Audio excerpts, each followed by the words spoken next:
ખેડા જિલ્લાના મહેમદાવાદ તાલુકાના વાંઠવાડી ગામે ગ્રે વોટર ટ્રીટમેન્ટ પ્લાન્ટ મામલે પ્રદેશ 24ના અહેવાલ બાદ તંત્ર આખરે જાગ્યું અને વાંઠવાડીમાં ગ્રે વોટર ટ્રીટમેન્ટ પ્લાન્ટ આખરે કાર્યરત કરાયો। પરંતુ અંદાજિત ₹1 કરોડથી વધુના ખર્ચે બનાવાયેલો આ પ્લાન્ટ શરૂ થતાં જ તેની કામગીરી તકલાદી સાબિત થઈ હોવાનું સામે આવ્યું છે। કારણ કે દિવાલોમાંથી જ પાણીના ફુવારા બહાર નીકળતા બાંધકામની ગુણવત્તા અંગે આયોજન પર પ્રશ્નો ઊભા થયા છે। આ ખામીઓના કારણે ગામના ખેડૂતોના ખેતર સુધી સિંચાઈનું પાણી પહોંચવાની પણ કોઈ શક્યતા દેખાતી નથી, જેના કારણે વાંઠવાડીના ખેડૂતો હાલ પાણીની વિહોણી સ્થિતિમાં મુકાયા છે। સ્થાનિક સ્તરે આ મામલે ભારે અસંતોષ ફેલાયો છે અને લોકોમાં તંત્રની કામગીરીને લઈને નારાજગી વધી રહી છે।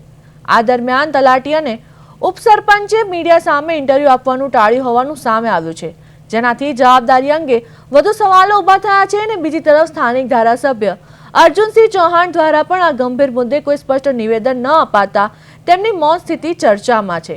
સમગ્ર મામલે ભ્રષ્ટાચારની શંકા અને તંત્રની બેદરકારી અંગે ગ્રામજનોમાં ભારે ચર્ચા ચાલી રહી છે।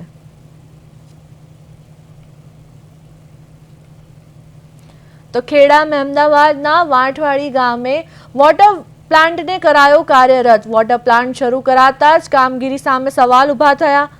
દિવાલોમાંથી નીકળવા લાગ્યા પાણીના ફુવારા, નબળી ગુણવત્તાનું કામ થયું હોવાની આશંકા। તલાટી અને ઉપસરપંચે મીડિયા સામે કશું બોલવાનું ટાળ્યું।